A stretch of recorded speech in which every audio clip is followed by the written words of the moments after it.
welcome to another ESET product demonstration. Today we'll be covering ESET mobile security and antivirus, the consumer product in particular. As you can see, I'm currently on the Play Store on my phone, and I've got the ESET mobile security and antivirus selected. We're just going to complete the installation process quickly. Obviously, there's a number of permissions that the app needs for various reasons, including in order to provide the anti-theft ability, in order to provide obviously a range of other features such as blocking SMSs and MMSs and everything like that. So that's why there's a fair list of permissions that you need to accept in order to install the application. So we'll just give it a second to complete the installation process.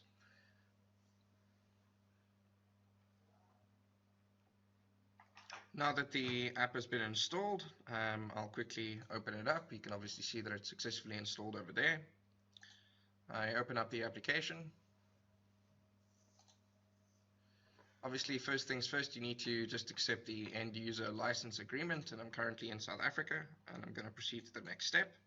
I obviously want to participate in the ESET live grid because it obviously provides you with the greatest level of protection, because any malware or anything such as that is detected on the device can get submitted as a sample online and emulated into the ESET live grid in order to ensure that any malicious behavior is potentially detected, and obviously that ensures that everyone everywhere in the world that uses the live grid functionality gets the best level of protection.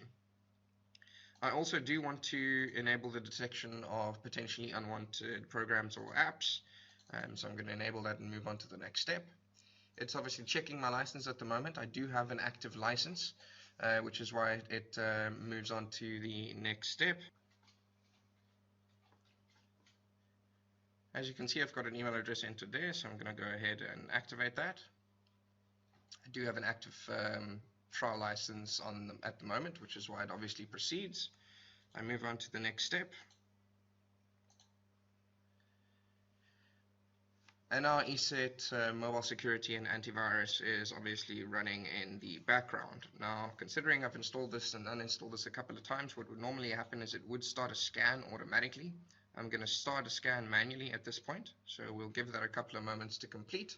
So we'll let that scan in the background. In the meantime, obviously, you may notice that I have the my.eset.com portal open in the background. That's obviously the web interface where you can control a range of features that are available online. Primarily the ESET anti-theft capability, which obviously provides a range of features such as remotely locking the device, activating a remote siren, and of course locating the device. The requirement for that functionality is obviously that the phone or smart device does have internet access in order for it to receive those commands from the ESET system and obviously provide the location or initiate the action such as the locking of the device or activating the siren or something similar. The other function that you can obviously control from here is the ESET parental control. That is a separate application which is obviously intended for families. You can essentially install that on the smart device of your children. The benefit of that, it provides a range of features such as the web guard. The web guard allows you to essentially control sites that the children can visit and obviously protect them from various mischief that they can find online. There's also an app control functionality so that you can essentially control what time and which apps the children are able to use. Some additional features over there includes the ability to send the child a message straight from the app or from the online web interface. That basically allows you to ensure that a message is sent to the child, maybe in order to send them home or something similar. The benefit of that message is that the child cannot actually continue using the device until they acknowledge and dismiss that message. So it obviously ensures that your communication is received. And then in addition to that, there's also a child locator functionality. So as you can see with the scan that's been running, as soon as it switched over to my SD card, it immediately detected a threat over there, and that is a file that I put on my SD card, which is actually a routing exploit in the form of towel root, which is why it obviously detects it accordingly as exploit.towel.a as one of the various variants available. An important note is obviously from our side, we test various apps on a regular basis, and we have compared this functionality to some of the other mobile antivirus products from some competing vendors. And in the case of Kaspersky, as an example, that file is actually not detected. Whereas obviously, as you could see, I didn't initiate any special scan. I didn't initiate a deep scan, which is one of the scanning options available, as you can see over here. So the scan level was actually smart, but it still detected that file. Whereas on other competing mobile security products, you often have to enable a deeper scanning option in order for this to be detected. So you get the same level of detection accuracy and performance from all ESET endpoint products, which is now similarly available on the mobile security and antivirus. There's a couple of options that you can set up, obviously, depending on your license. There's the ability to enable automatic scans. One of the benefits there is you can enable it so that it only happens once the phone is plugged in, because obviously if it is scanning a large memory card, that can use a fair amount of battery. And you can also enable a scheduled scan option so that it can happen maybe on a certain day of the week or something similar. There's also the ability to customize your real-time protection settings. So obviously this is where that live grid and the potentially unwanted application setting would come into play. So I'm obviously going to leave that intact with the default settings. In addition to that, there's obviously the SMS and call filter functionality, which I mentioned, that basically allows you to block any unwanted SMSs or calls from numbers that are maybe sources of spam or something similar. There is also built-in USSD vulnerability protection, which ensures that your device can't run any compromising USSD codes with the intent of extracting information from the device or something similar. There's also the security audit functionality, which is incredibly useful, which allows you to review the permissions of all the apps that are running on your device. So obviously one of the major threats these days is that people install pretty much any app that they can find that they may deem beneficial to them in the form of games or other types of applications. But unfortunately, a lot of those may in fact be malicious, especially if you've installed them using the unknown sources option in Android, i.e. you did not obtain it from a reputable location such as the Google Play Store. So what this will do is it'll review all of the permissions on various apps running on your device. As you can see there, it's detected my application list, and I can easily see which applications has which bits of permissions available to them. So you can see which apps can access your messages, which apps can access your contacts. In my case, I have limited apps installed, but you'd also have things where apps might be able to read your browsing history or access your calendar or something similar. So those would obviously be applications that may pose some risk to you and potentially your organization, because obviously that may be sensitive information that could be relayed to a third party. There's also the device monitoring setting, which as you can see there immediately alerts me to the fact that I have unknown source installation as an allowed function. Obviously that was there for demonstration purposes, and of course I currently have debug mode enabled, the USB debugging in particular, because that's how I'm able to provide my Android screen on my computer. So that in my case, that's obviously not a risk, but in normal circumstances where this type of functionality is not used, that may pose some risk to you and your organization. Then beyond the security audit, obviously there's the anti-phishing capability. I'm going to enable that quickly.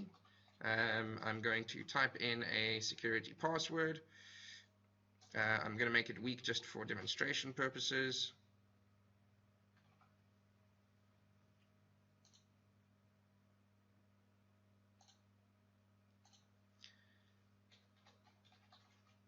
I'm going to enable the device administrator functionality. This is obviously an essential function in order to ensure that ESET anti-theft is actually able to submit tasks to your device, such as locking it or activating the siren or something similar.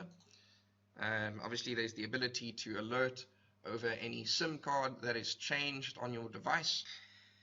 In my case, I'm going to skip this particular capability to ease the demonstration. And as you can see, there is the ability to allow a trusted friend to actually reset the password in the event that you've reset it, where they would be able to submit a text containing the ESET remote reset words, as you can see in the bottom of the screen there, in order to remotely reset the password in the event that you forget it.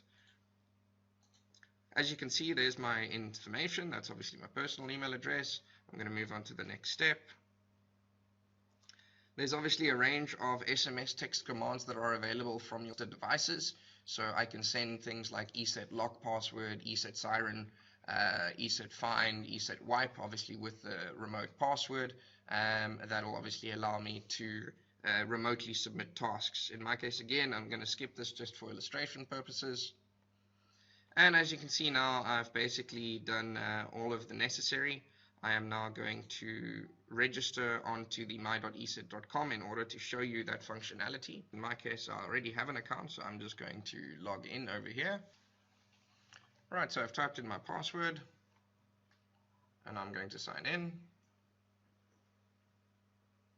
As you can see, the anti-theft functionality has now been enabled, so I'm going to finish this process. And now you can see all of the settings that have been made available during the initial ESET installation wizard for the anti-theft functionality. You can obviously customize these settings at a later stage at any time. I'm going to move back.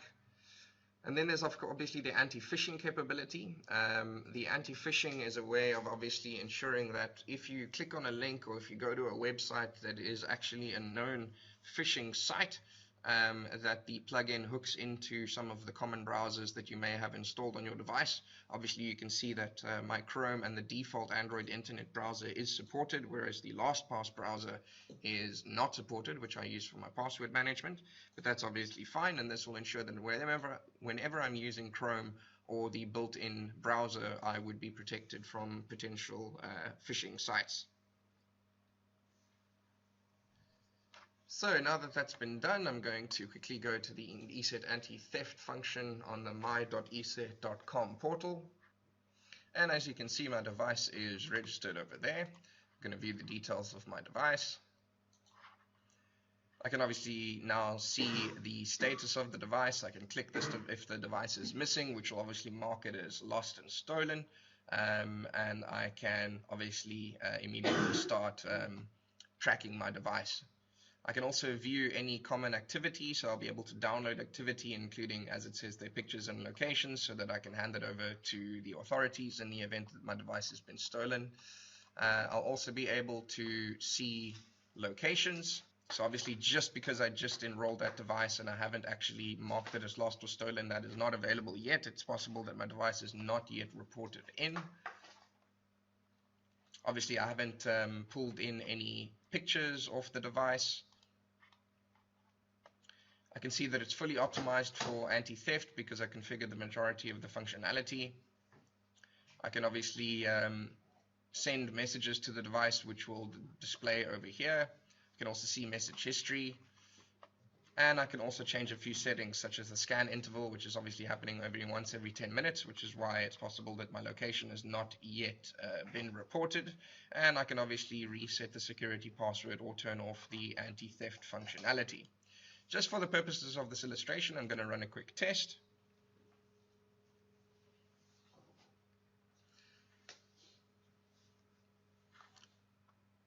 Now, I basically got this prompt on my screen saying that it's asking for a test. I'm going to accept that prompt.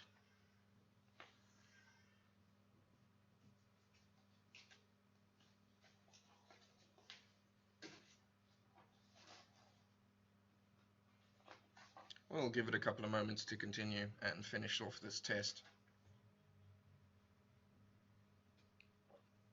So as we can see, the test has been successful. Now I also have a report of the device. You can see my face over there. You can also see the back camera, which was facing my laptop. And those will obviously be submitted whenever you mark the device as missing. So it'll take a photo both using the rear and the front camera in order to assist in obviously determining the device's location. I'm going to zoom out a little bit so that you can see it's zoomed in very accurately to my location, and this is obviously our offices in Cape Town over at Belmont Square. So that essentially wraps up the demonstration of ESET mobile security and antivirus.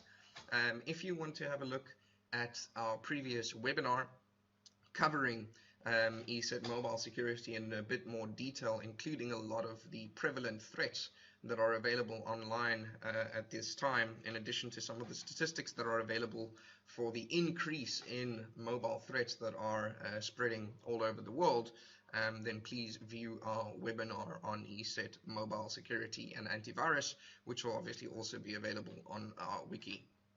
Thank you very much and have a good day.